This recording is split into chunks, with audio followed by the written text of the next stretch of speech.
Hello everyone, my name is Shambhavi. Hope you all are doing well. So now we are going to learn about the union operator. Okay, so I'll be letting you know about the union operator. So in the SQL, let me put on the heading regarding that. So that's the union, and we go here with the operator. Right, so yes, this is the operator that we are going to learn, that the union operator. So from where I would start up the things. Fine, so first of all, let's study about the union operator in the SQL. So SQL union operator. SQL union operator, fine. The very first thing that I'm going to start here is that about the union operator, that's what it is. So the union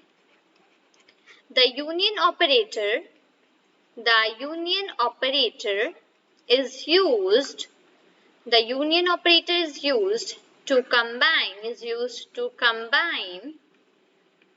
the union operator is used to combine the result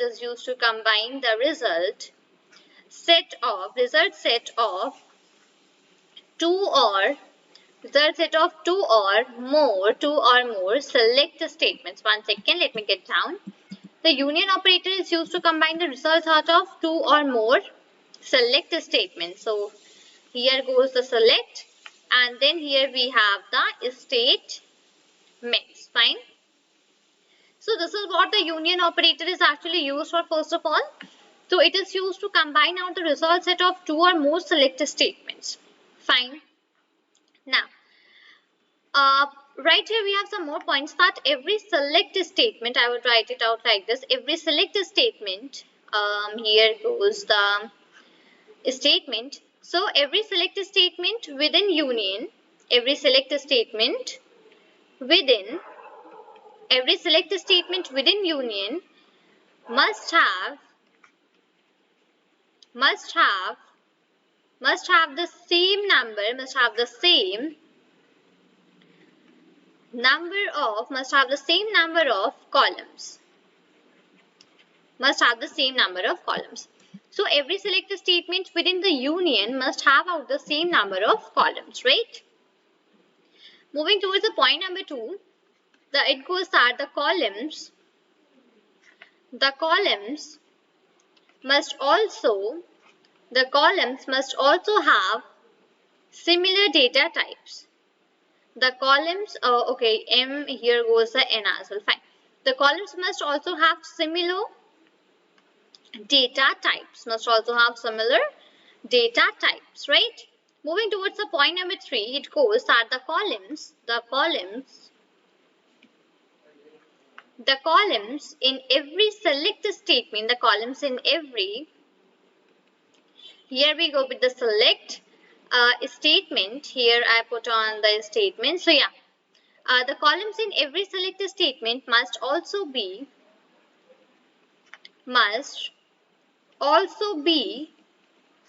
in the same order. Fine. So the columns in every select statement must also be in the same order. So this is about the union operator, that it is first of all used to combine out the result set of two or more select statements. Every select statement within the union must have the same number of columns. The columns must also have similar data types, and the columns in every select statement must also be in the same order. Fine.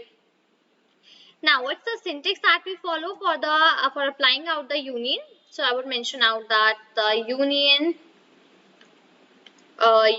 syntax.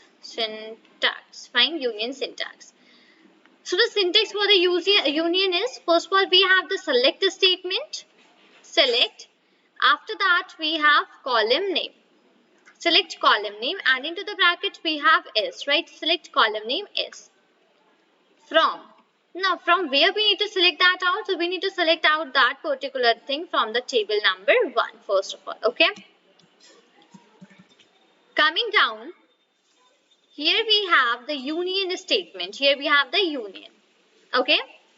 Then after that, we have the select. Here goes again the column name, select column underscore name. Into bracket we have S. Here goes the from, and after that we have the table number 2. So select column name from table 1, union, select column name from table 2. Fine. So I put on the semicolons like this at the last. Fine. Okay. This is one of the unions which we have. Second, we have one more thing, that is union all. Okay. So here goes the union, syntax for union all. This is the second thing which we are having out here. That as well I will let you know. The union operator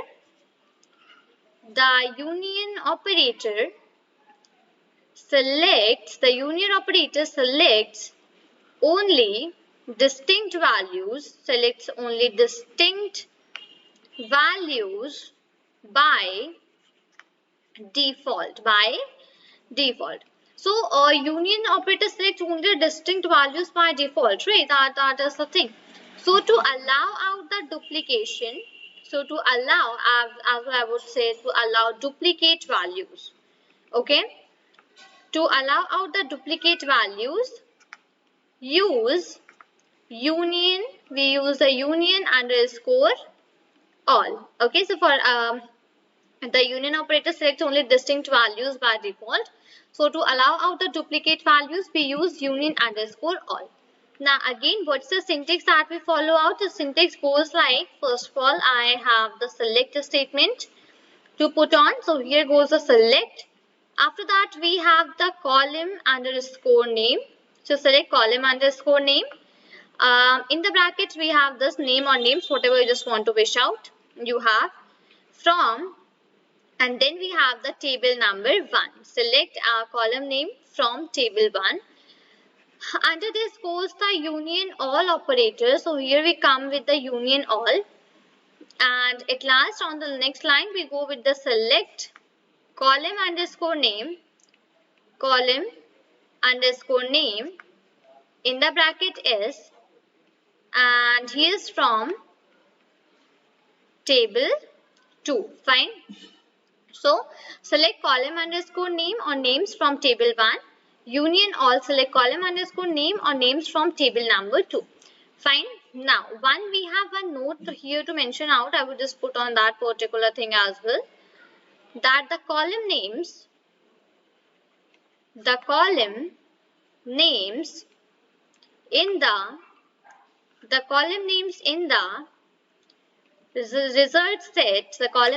result set are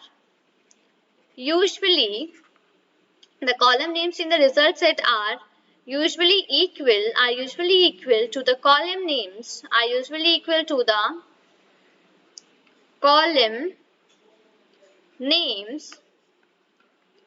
in the first select